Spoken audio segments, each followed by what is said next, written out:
Good morning. Good morning. I am Catherine Davis, and I am a long-term resident of DeKalb County. I actually moved into DeKalb when I ran against Cynthia McKinney. Some of you may remember her and remember me from that time. People ask me why I wanted to run for the governorship of Georgia.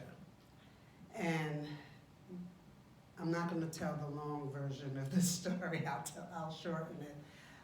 When I woke up on the morning of November 4th, something had happened, and for the life of me, I couldn't figure out what it was. What just happened? Because when I went to bed, the people who were prevailing in the election were not the people who prevailed when I woke up on the morning of November 4th. And I started looking to see, well, what happened? Because the gap, if you will, in the number of votes when I went to bed was huge. So it was like, most of the counties had reported, so I couldn't figure it out. So I went on a journey, and I found out what happened according to me. When I was a little girl, my parents used to bring us south every year to the family homestead in Virginia, and something happened to our camera. So I will stop and start over again. Yeah, let's start over, then I can fix my words.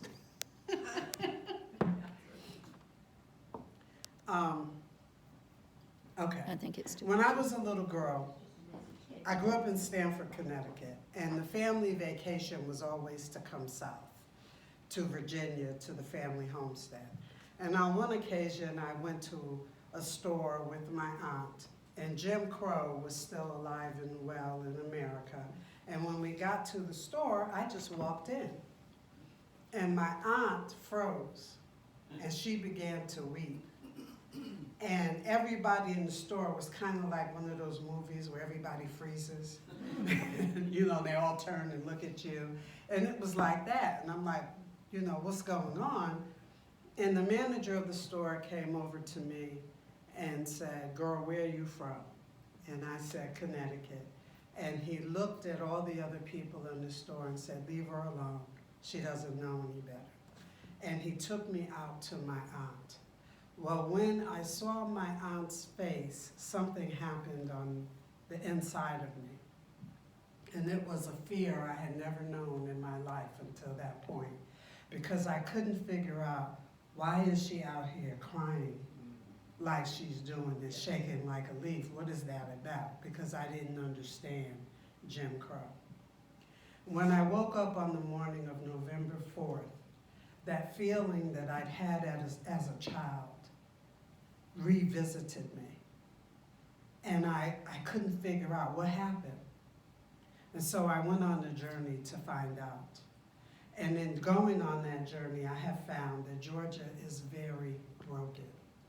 Our government is very broken.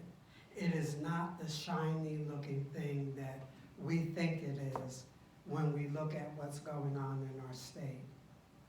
And it began with me looking at the election integrity issue. So how did we get the outcome of November 20th?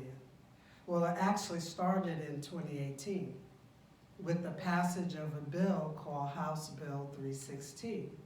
And that bill set up a lot of what we saw in November 2020, because it made it harder to remove voters from the rolls. It brought in the Dominion machines. Then something else happened in March of 2020 when Attorney General Chris Carr signed the agreement that they had with the Democrat National Committee. That agreement broke Georgia law. So everything that happened from March 6, 2020 forward made the election invalid.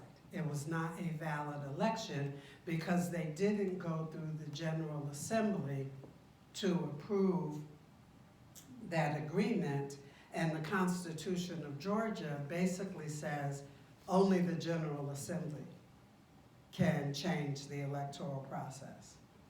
So the election was invalid from the beginning. But then we had the shutdowns, and people couldn't go out except if you were going to kill your baby in one of the 14 abortion centers. You could do that, but you couldn't go to church. You couldn't, because we were going to shelter in place to flatten the curve. You know, you could go out for groceries to the big box stores, but forget the smaller stores that couldn't accommodate the social distancing and, you know, individually wrapped everything. And so we're sheltering in place, and this massive push happened to get people to vote absentee.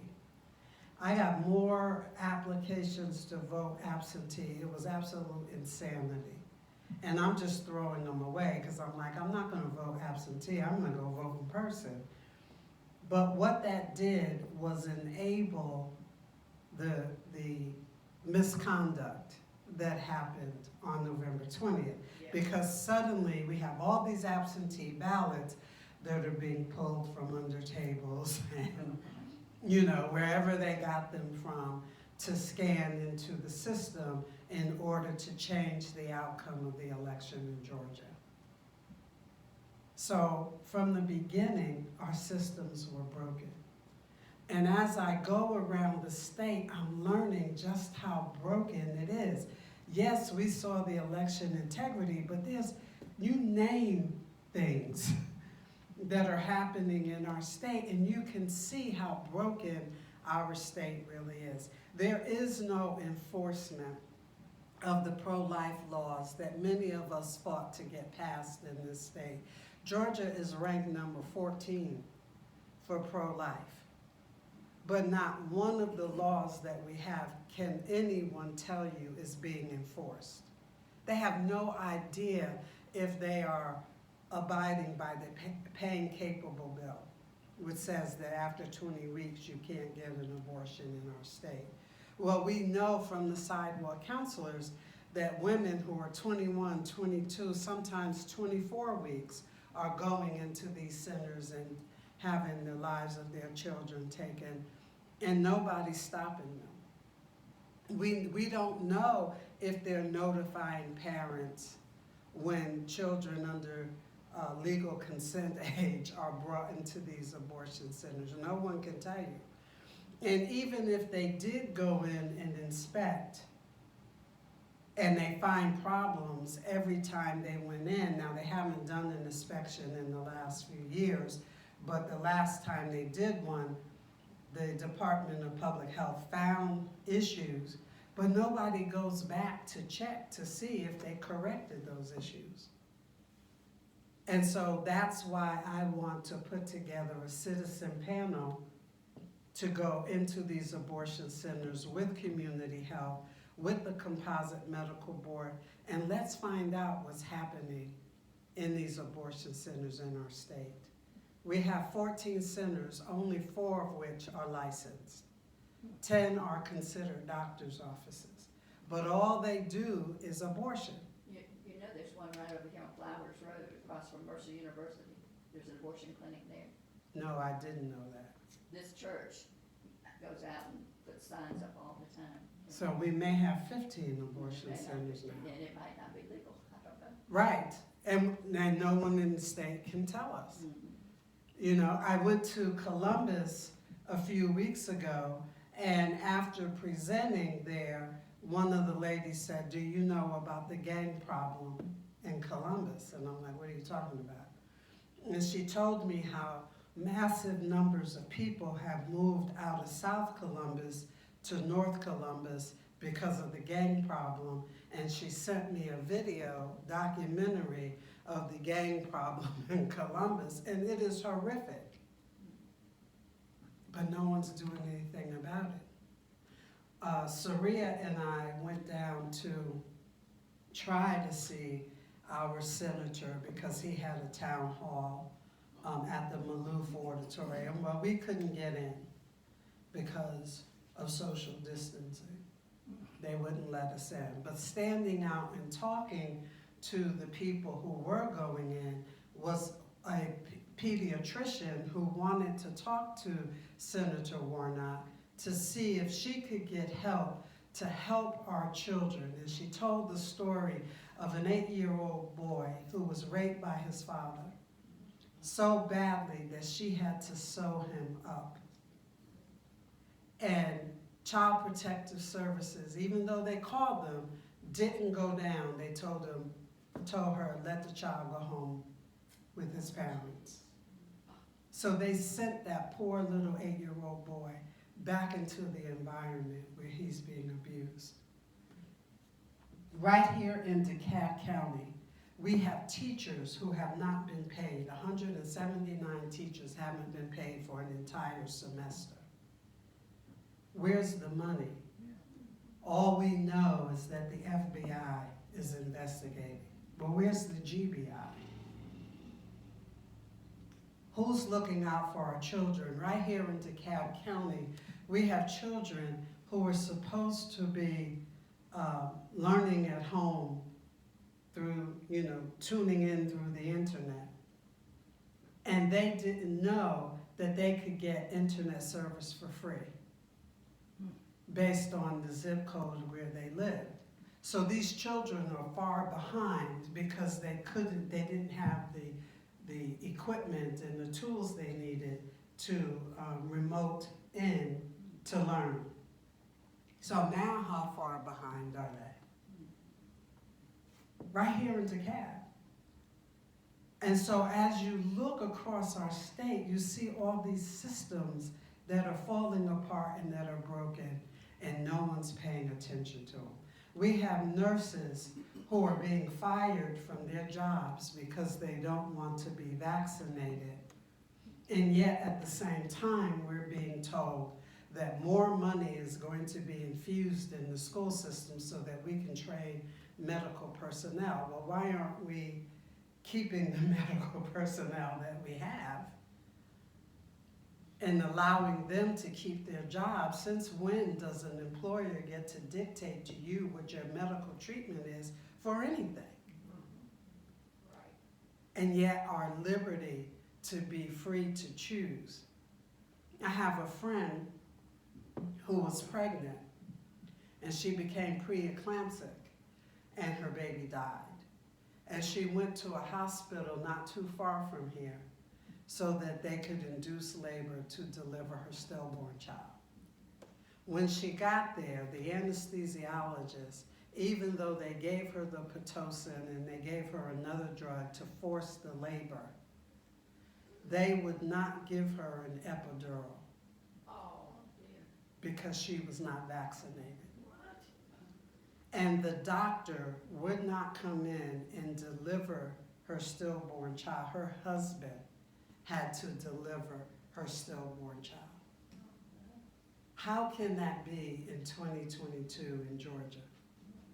It should never happen. And so I support Angel's Law. I will take questions. I support Angel's Law, which would make sure that no one is forced to go against their own conscience, their own bodily autonomy with regard to medical treatment in our state.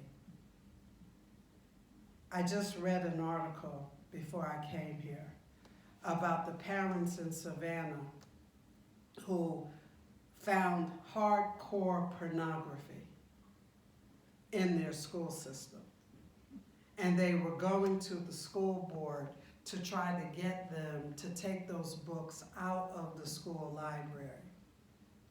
And they were treated as if they were terrorists because they didn't want their children to see how to have sex. And I can't even repeat what was in those books because then someone would want to come and get me for violating child pornography laws.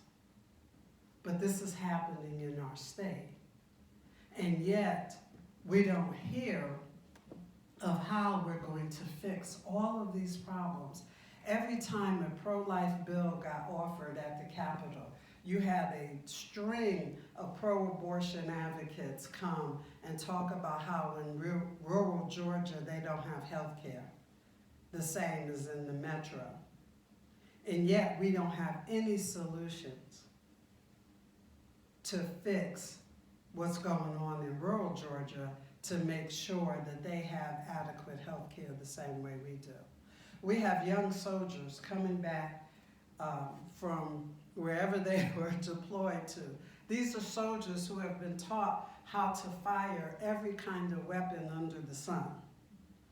But they can't come home and purchase a firearm because they're not 21 yet. Now we can send our soldiers to die at 18, 19, 20, but they could not carry a weapon, vote, right? Because of their age. What sense does that make? And what are we doing in our state to make Georgia a place of liberty, a place where you will have life? So what we need is new leadership. And that's what caused me to get into this race. Because I'm going to fight, number one, to fix Georgia. This is the state we've chosen to live in. And we should not have our liberties stripped away. We should not be censored when we want to talk about these issues and be labeled as something other because we're not agreeing with the progressive narrative. We should not be masking our children when our politicians can go in amongst our children without a mask. Something needs to change in our state. And when I didn't have a choice, I kept looking, I kept waiting for someone to step up and say, I'm going to lead the way. And I started praying, well, God, who is the candidate that I can get behind? Where is that candidate? Because I'm not seeing it. And no one came forth that I could get behind. I certainly wasn't going to get behind Vernon Jones while he was in the race, right? So who could I get behind? Why wouldn't I? Because Vernon, I lived under his leadership in DeKalb when he was the CEO of DeKalb County. And many of the things that he did went contrary to my belief system. He was accused of rape.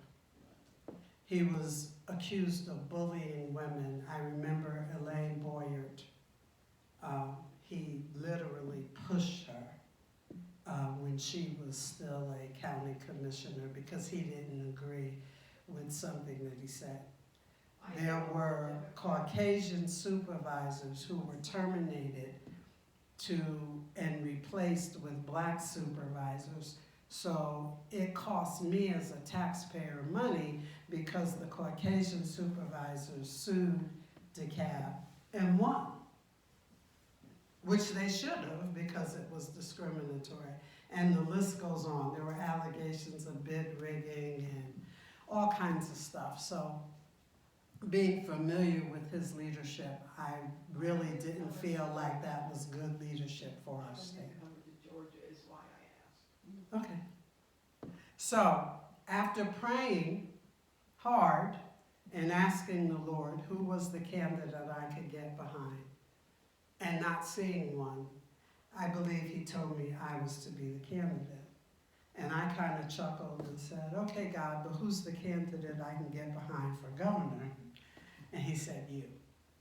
And that's why I entered the race, to show leadership, to preserve our liberties, and to protect life in this state. And with that, I will answer any questions you might have. Yes? What was the bill number again? I had 2 or 3 questions, but what was the bill number you said? HB 316. 316. Is that your phone? Oh, sorry. And I wondered if you, how do you distinguish how do you find an absentee ballot versus a mail-in ballot? I don't know the there's a difference? Well, Is there a well, difference? It's one and the same. Our It's county- one and the same. Our county voter board says that they're the same, the exact same thing, but Yeah. as I understand it, an absentee vote ballot has to be solicited, come to the house, be signed in front of witnesses, returned, and the signatures verified before it can be counted. And the mail-in ballots are mailed out indiscriminately to anybody. Well, everybody. and that was a Right, violation that's of the Georgia law. What you said the first That's time what is- broke the law. The law was that that was the process. You applied for an absentee ballot and they sent it to you, and there was a two-step process to verify the signatures, etc. That is what the agreement that was signed on March 6th did away with. And that's why that agreement was illegal, because it went against the law of Georgia, which said only the General Assembly Are could you change it. writing laws already that you would like to see put in effective, Governors don't write laws. that you can suggest them? I can make a suggestion, but no, I'm not writing laws, but I will be making a number of suggestions, like Angel's Law, to protect our medical freedom in this state. I will be asking the General Assembly to pass a Religious Freedom Restoration Act. Georgia is the only state that does not have such an act, since the Supreme Court claimed that freedom of religion required each state to pass its own law.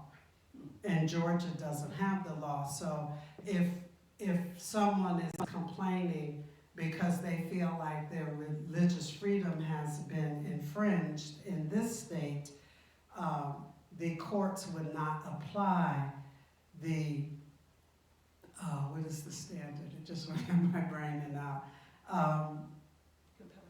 Compelling, thank you. That you have to have a compelling reason to override someone's religious beliefs. But because we don't have a RFRA, the compelling reason standard would not be applied, and the government could say, well, I don't want you all to worship on Sundays.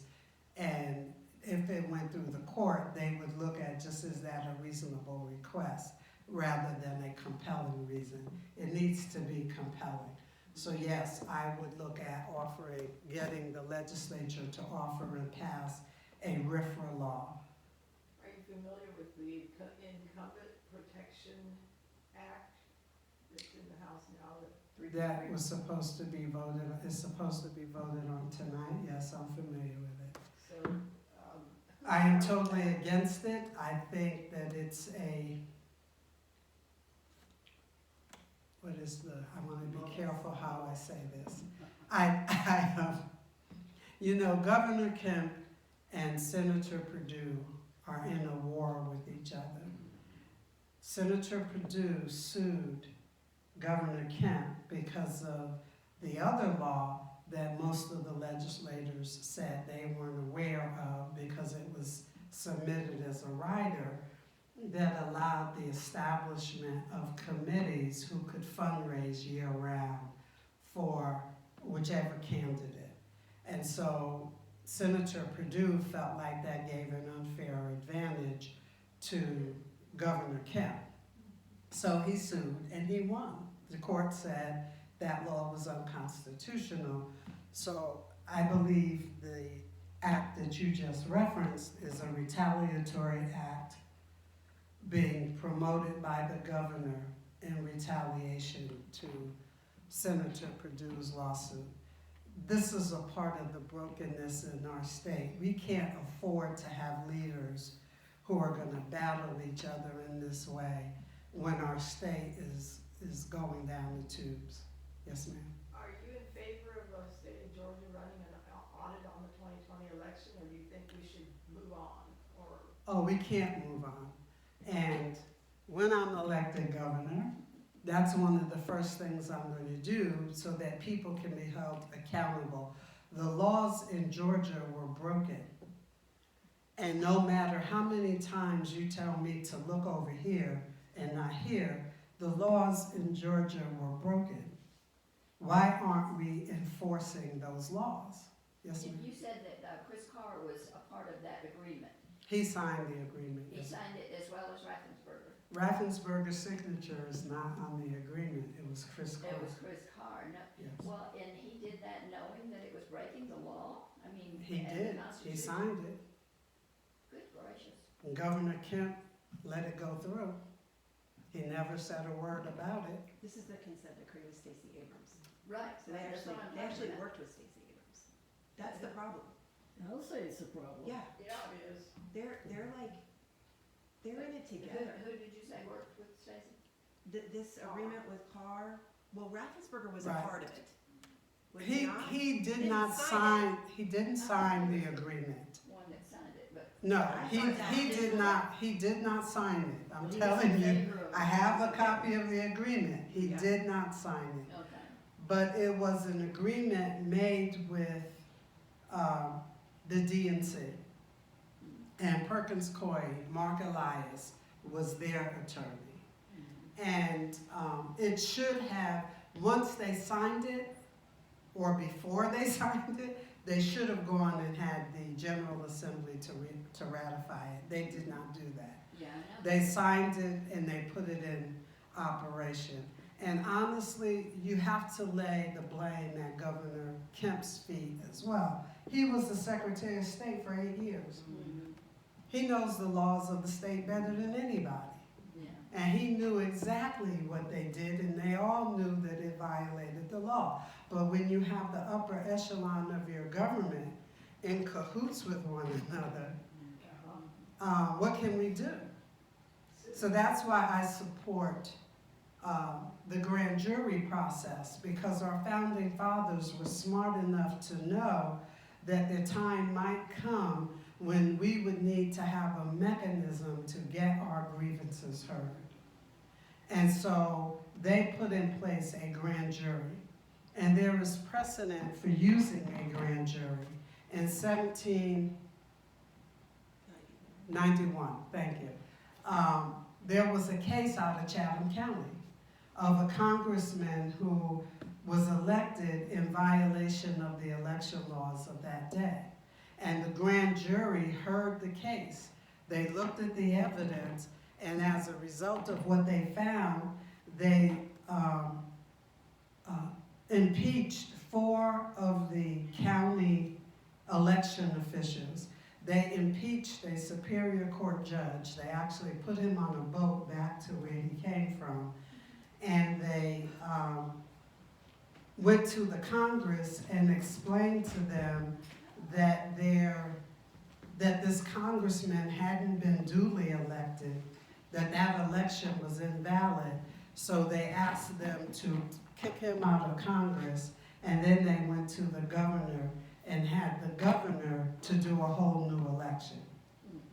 That's what we need to have happen. So any one of us can file a case with the grand jury to hear our grievances, but there has to be a mechanism to look at 2020. And I'm going to leave you with this. We cannot stay home. We have to vote, and we have to vote in person. We should not be encouraging anyone to absentee ballot this time. We should be encouraging every person that we know to come out and vote in person so that we can override the algorithm that they have put in place to cheat. Yes, ma'am. But ma'am, I have found the woods are full of people that are not registered to vote. I mean, I go out and I talk to people and I find a house of 3. She's worked for the U.S. Postal Service, delivered mail for years, and they have a handicapped son who's obviously in the system because he gets benefits. The 3 of them, not interested in voting, not interested in registering. Well, that's a part of our job. We have to beat the bushes and find those people and get them registered to vote. Now, according to the Secretary of State's office, there are 7 million registered voters in Georgia. That can't possibly be true.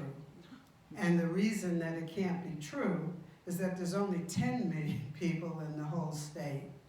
And 3 million of the 10 are children under the age of 18.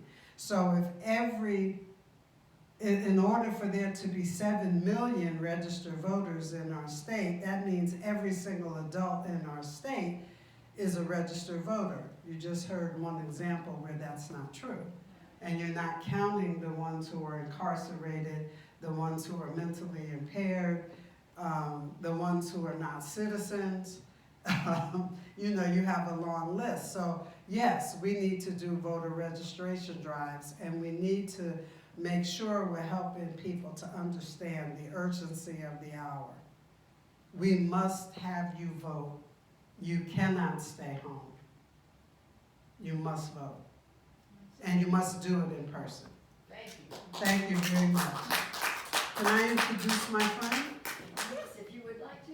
Surrea, thank you so much for coming. I'm Bobby France. Hi, Bob. I appreciate you so much for coming. And she says y'all work together, so go ahead and introduce her. Yes, this is a friend of mine. She's not endorsing me. I endorse her, but she's not endorsing me. Don't say it like that. Surrea Ivy is the candidate for the 4th Congressional District. And I can't tell you what a gem she is, and how so much better she would be than our current congressman for the 4th District. This lady has gotten out into the community. She's worked hard to identify issues and to resolve issues in our community that our current congressman has never done. So you couldn't get a better representative for the 4th than Surrea Ivy. Thank you for doing that. I never said that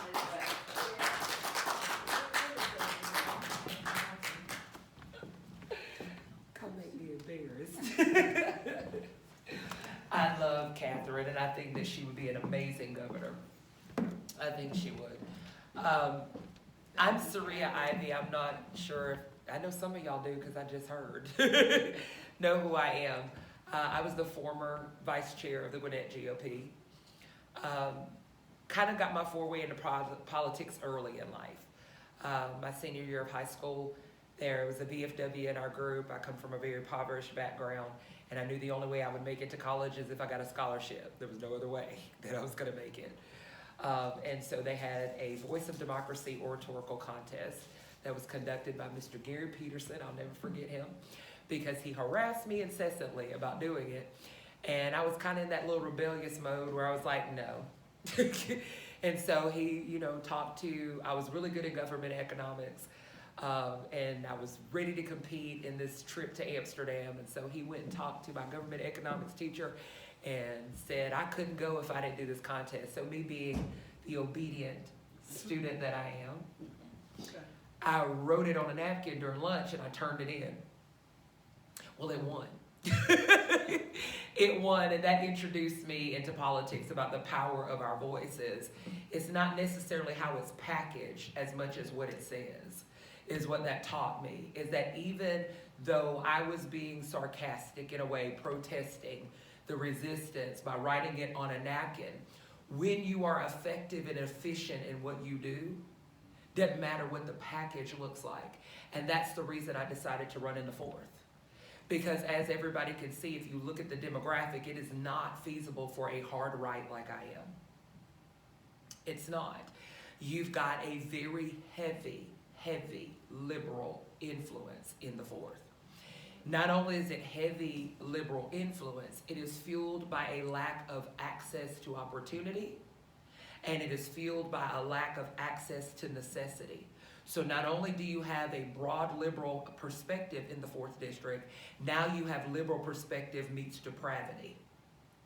And that makes for a very tough place for intelligence and understanding to come, because you've got people who are directly impacted by neglect. And instead of calling it neglect, we want to slap racism. We want to slap Jim Crow. We want to talk about systemic. It's not systemic. The opportunities are available to everybody. The access is not. Since I've decided to run in the 4th, I spent quite a bit of time researching what's going on in the Lilburn, the Rockdale, the Noonan, and the DeKalb area. Because I don't believe you can correctly represent somebody if you don't know them. If you don't get into the area, because what I think you might be dealing with may not be the reality of it. And then I don't like to waste my time and energy on stuff that don't work. So I'm not going to try to project what your problem is. I'd like you to tell me what it is. And then I'll use the acumen that God gave me as a person in sustainability management, which my job is clearly find a problem, find the solution, and look at the implementation of it. That's what I've been doing for 15 years for Fortune 500 and Fortune 1000 companies. So I want to get in and I want to put in a system and a strategy in place that's not only going to fix the current problem, but has longevity that's beyond me. Because I'm not going to be in politics long. I don't think that my mental health would stand it. Because I just don't deal with duplicity very well, and I'm pretty candid and blunt. And that doesn't wash too well in the political arena. Do you know what I'm saying? So I'm going to get in, do what I have to do, and then I'm going to go next to the next person. So just want to share a little bit about what I've noticed in the community, what I hope to bring to the community. And if it's okay with you guys, since y'all are in the community, ask me questions, tell me things, so that I can go and advocate for you. That sound like an okay strategy? Yes. Okay, so some of the things that I've noticed is the educational concepts in the 4th district is non-existent. Okay, you've got individuals in one side of the 4th district that proudly proclaims to media that they mismanaged funds to where 175 teachers didn't get paid for a semester. I don't know how he fixed his face to do that, but he did. Then you've got right here in Lilburn, just right down the road, you have teachers who have students coming to school in ballerina slippers, who don't have coats, gloves, and scarves, things to keep them warm. They only get the meals that they get at school. So then that means that they're not getting the nutritional balance that they need at home in order to produce the brain cells that they need in order to gain the knowledge. Plus, with there being such gaps in the education, this is in Lilburn, this is just right in here. Plus, with the gaps of the times that we had due to the pandemic, they have been behind. Well, that's what it is. That's what it was. It was the pandemic. That's what it was.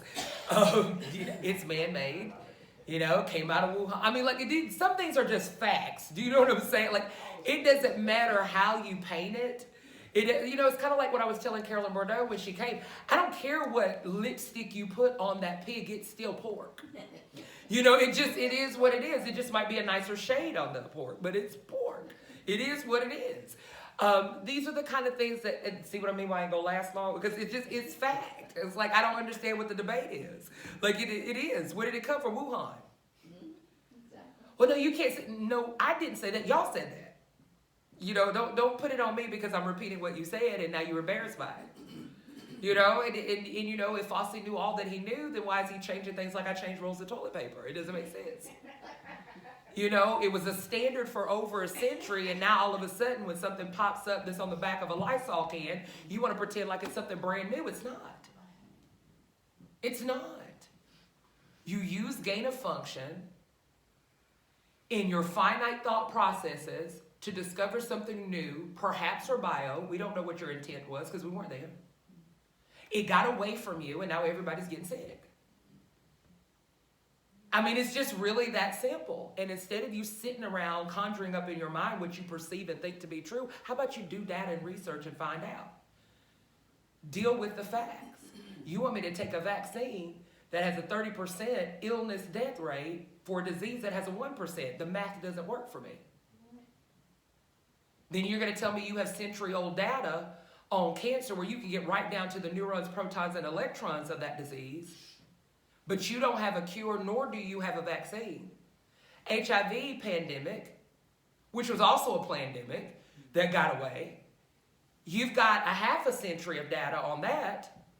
You just now came with a vaccine for testing purposes, but then you expect me to just jump right up and roll up the sleeve for one that you played with for 18 months. I'll pass. I'll pass. Yes. Sit with it for a minute. If you want to do it, that's fine.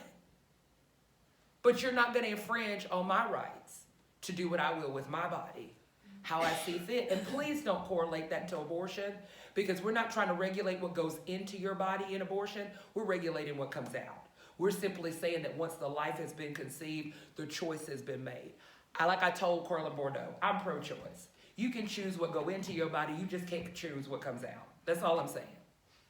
That is all I'm saying to you. Once that life has been made, real estate shouldn't matter. That's just the fact. You don't give a death sentence to an innocent child because you are incompetent and you're inept at managing your own life. You just don't do that. Using it for what's good. It's just that clear cut. And like I tell them when they talk about it, I start graphically describing the stages of abortion. From first trimester, second trimester to third. And they're like, oh, no, you can't hear about it, but you're all right with them doing it. You can't talk about it. You get grossed out. Your emotions get torn up. Listen to your body.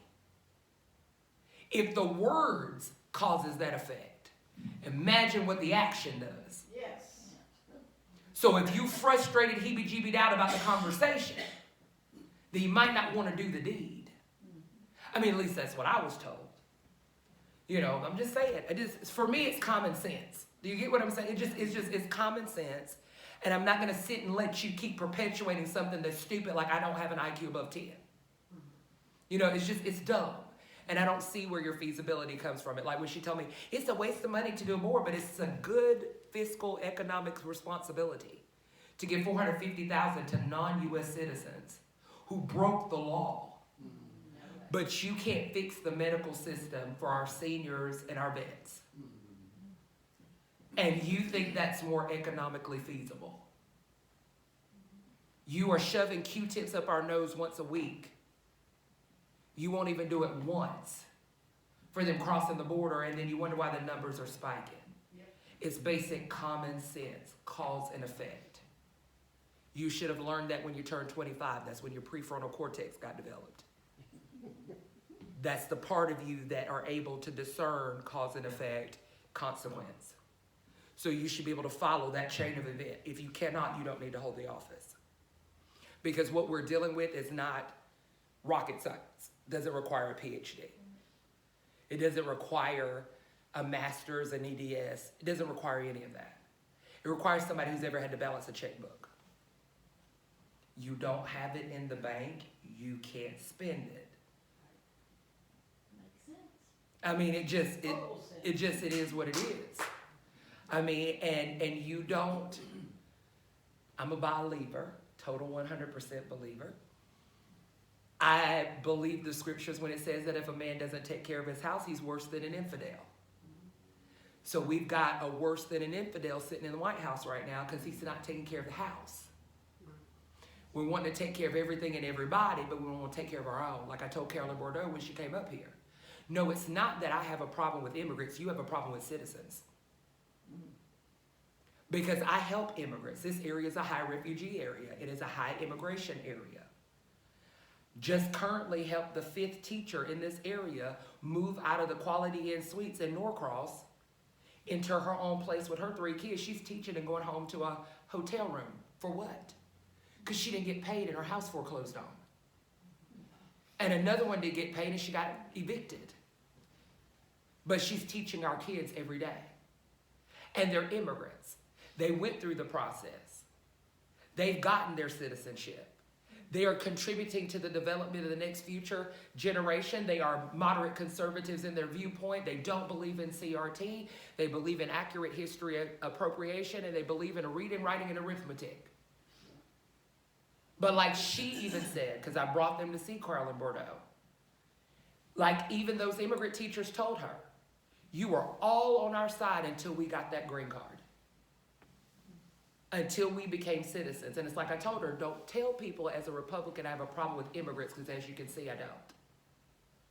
I have a problem with people who try to climb over my fence instead of knocking on my front door. That's what I have a problem with. Because see, knocking on the door is an invitation for a relationship. Climbing on the fence, you mean me harm. Right. And like I tell other immigrants that did come illegally, if my daughter, which there is a distinct possibility that this could happen. I never thought in my 42 years I would ever see this in America. Heard about it, thought about it, never thought I would see it. It'll come into a time where if my daughter was being persecuted here in the United States, like her mama is, I would throw her over the fence and pray that God take care of her. So it's not that I don't understand why you do what you do. What I'm helping you understand is that God is a God of decency and in order, and the government is charged with maintaining order. It is their job, both spiritually and morally, to do it. Don't ascribe to the government what is only handled by God. That's what I'm saying to you. If the intent for you to be here, He'll preserve and protect, but don't ask the law to violate itself to do so. See, I'm a firm believer. I don't believe that I have to fight a devil with a devil. One nation under God. Yeah, exactly. I don't believe that. I don't believe to accomplish the things that are right, I have to do wrong. Right. I don't believe that. Isn't it still in the laws of our nation that if you enter surreptitiously or by stealth, that you can never, ever apply for U.S. citizenship? I think it's 10 years. I think it's 10 Did years. the U.S. Congress change that? Because I looked it up 3 or 4 years ago, and that was the law. If there's an extreme circumstance and situation, it's a 10-year ban. Now, if they do it and they are caught, they have criminal records and, all those kind of things, then yeah, it's permanent. You can't even get a visa to come visit. But if there's, see, this is the thing that irritates me. What irritates me the most about the immigration issue is that it's an issue of management, talent management. You have individuals that have legitimate reasons to run. Yes, Okay? Legitimate reasons to run. yes. I mean, the tyranny in their country is outrageous. And it is the only hope for their kids that I will never, ever, as a mom myself, ever look another mother in her face and tell her she's wrong for trying to save her child. I'll never do that. I agree. But I will neither look in the face of ICS, immigration, and tell them you're evil for doing your job.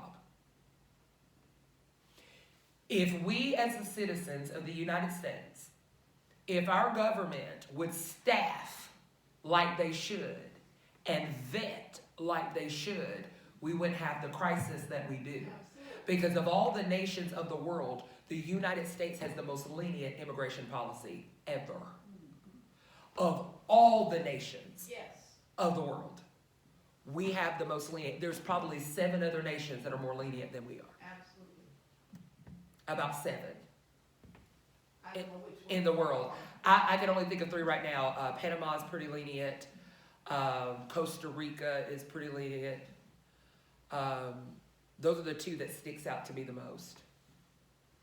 The most horrific one to go through, believe it or not, is the Netherlands. That's horrible. I'm not blaming because I think we should be more like the Netherlands as far as the immigration policy is concerned. I think we should be that strict.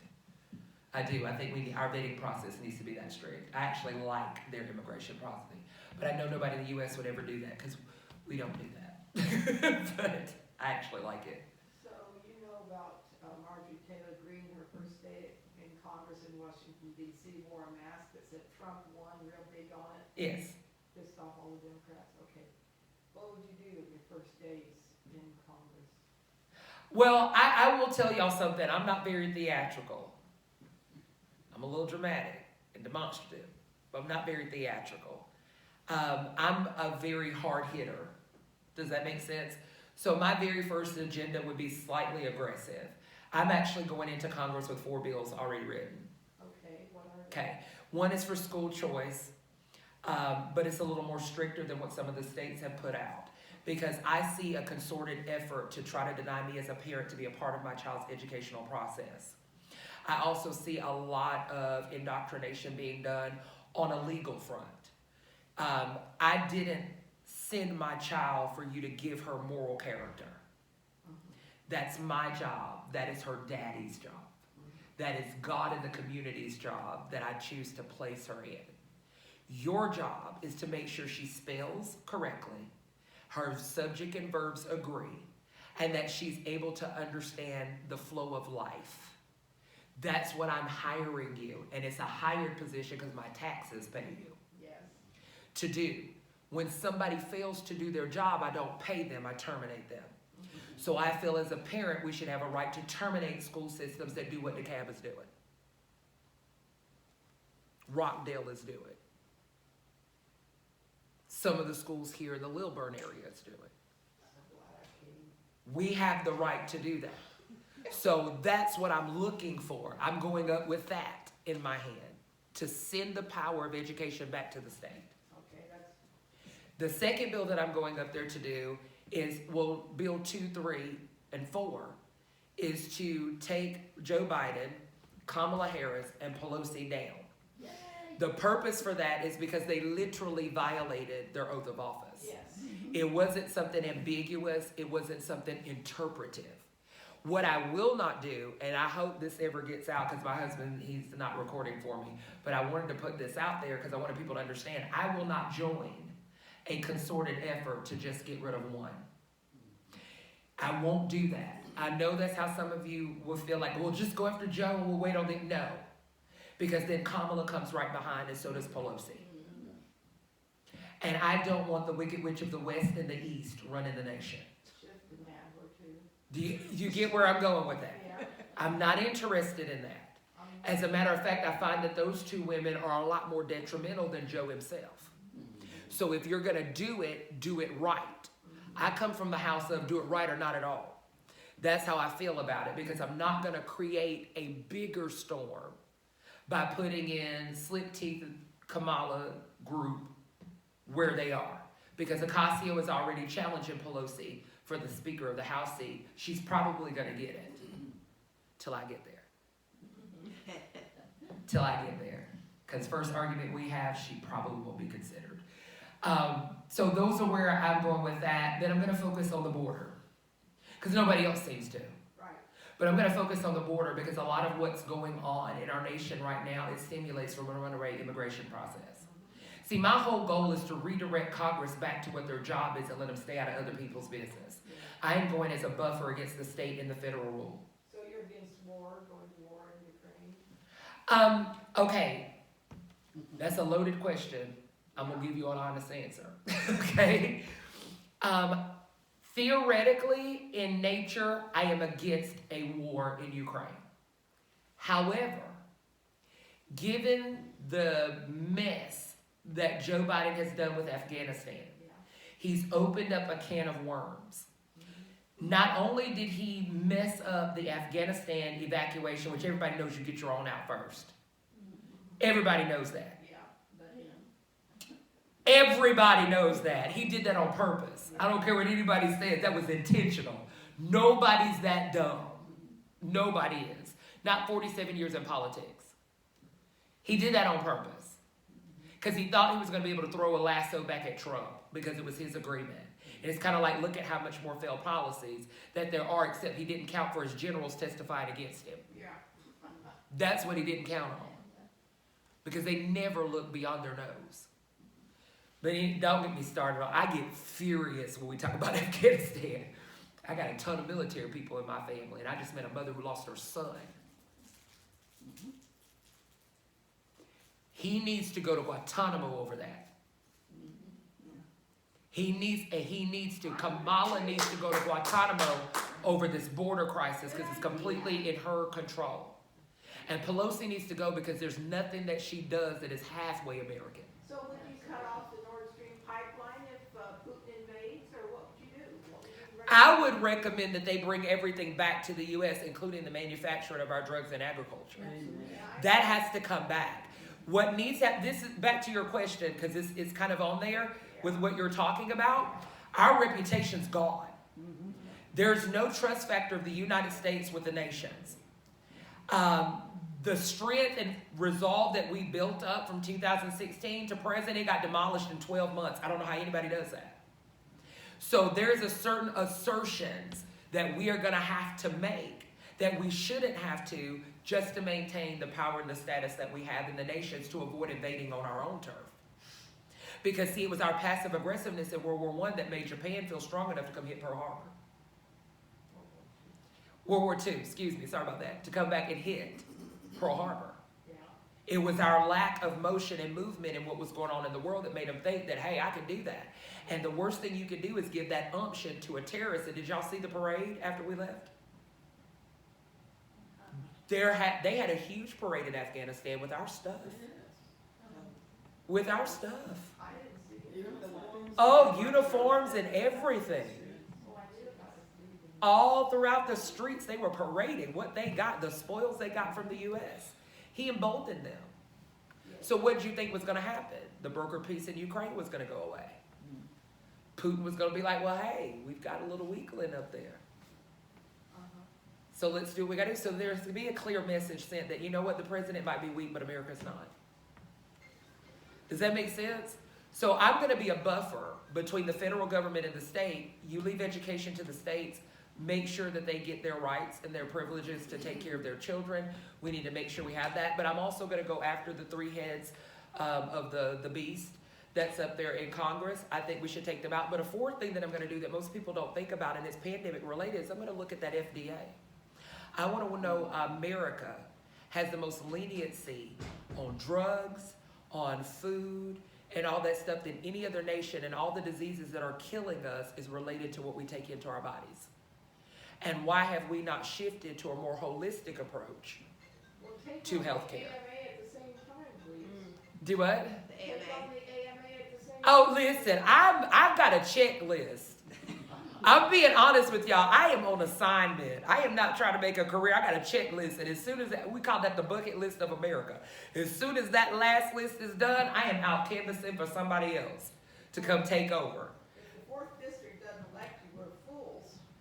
I'd like to see you go. I would love to go. I want to go because I don't feel like we have people with common sense up there. Right? I think that we have people that sit around and conjecture, think, and talk about things without realizing that when they make a vote and they cast their ballot and they're writing these bills, that there are lives attached to it. Somebody's going to live or die based on what that bill said. Yeah. You know, somebody is going to lose their livelihood, be homeless, or they're going to prosper based on what I just did. And I think that weight of that responsibility isn't resting on them. I think they don't feel it because, see, I don't have the seed and I feel it.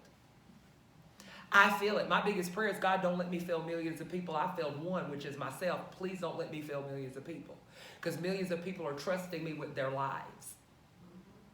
And I'm like, God, if you don't do it, I can't. So you called me in this hour, in this moment. You got to equip me. Don't let me be snide. Don't let me be snowed by anything that's going on. Open the eyes of my understanding, even if you have to usurp my own beliefs. Do what you can to take care of what your people are doing. And that's where I'm at right now. I don't believe they feel the weight of the responsibility of the lives that they've been entrusted with. I think they've gotten to a certain level in a certain place that they've lost touch with reality of the area that they're living in, because I've reached out to Hank's office several times to ask him why we have students that don't have internet. Why do we have students that didn't have access when a federal grant came through that allowed them to have free internet for 12 months? Y'all gave the schools codes for allowing them to do it. How come the schools don't know what the codes are? How did you know that? You pick up the phone and you call and you ask what's going on. Yes, you do. You go out into the community and you say, hey, if you could change 5 things about America, what would it be? And I'm going to go write it down. And then I'm going to look and see what everybody said, and I'm going to pick the top 3 out of them, because that's what everybody's worried about. You should have did that. Where is your quarterly town hall meetings where you get up to date? Because you're up in D.C. and you're running back and forth. There's no way you can stay connected if you don't intentionally do so. Where's your constituent services, where people know that they can come to this office, they know they can call this person, and they're very well resourced into the community? I've already been on this trail for 6 months, researching. I've got a database of about 900 names throughout the 4th district that my constituent services know they are to be in contact with them on a regular basis, and that we as a campaign is a source of resource for the community. I'm not just your elected officials, because whatever I do has to outlive me. And it can't be dependent on me, because that means it'll fail as soon as I'm out of the picture. That means I didn't make change, I made a name. That's what I did. I didn't improve a life, I made my own. Whatever I produce needs to outlive me. It needs to work independent of me. Because that's what government's designed to do. It's not to take care of people, it is to facilitate and protect their rights. You need to teach other politicians this. If they'll listen, they don't understand. It's a lot less stressful when you don't build your name. Like when people say, I'll give you $100,000 if you agree to do this. Since I'm not interested in a career, you can't buy me. You can't. I don't want to be here longer than I have to. If you hadn't messed with my life and the life of my child, I probably wouldn't be here now. But because you're making decisions that's going to directly impact my finances and directly impact the future of my child, you just open up a can of worms. So now you got to deal with Surrea. And like I told them, whether I get the seat or not, you still ain't going to get away from me. So it doesn't really matter. I'm here. So if y'all have a question or anything like that about Ukraine, yeah, I'd probably side with a war just to smack Putin in the face and make him back off and realize he can't keep resurrecting himself every 10 years. Biden, I don't think we should be fighting Russia. Biden's not going to be there. Biden's not. I'm going to tell you whether I get in office or not, Biden's not going to be there. My biggest concern is how and when. That's my biggest concern with Biden. I'd rather not have any of them at all. But like I was telling somebody else, is when I sit back and I hear people talk about the elections, and for those of you who don't know, I do technology. I build and teach operating systems and coding. Okay. That's what I do for a living. So when I'm doing my little coding stuff and I'm telling them about what actually happened with the election, everybody's like, well, it seems hopeless. No, it's not. You just can't get to a solution unless you deal with the truth. If you don't deal with the blunt, honest, ugly, butt-naked truth, you're never going to get anything. I'm going to tell you an analogy my grandfather told me a long time ago. He said, truth and a lie was swimming in a pond. Butt naked.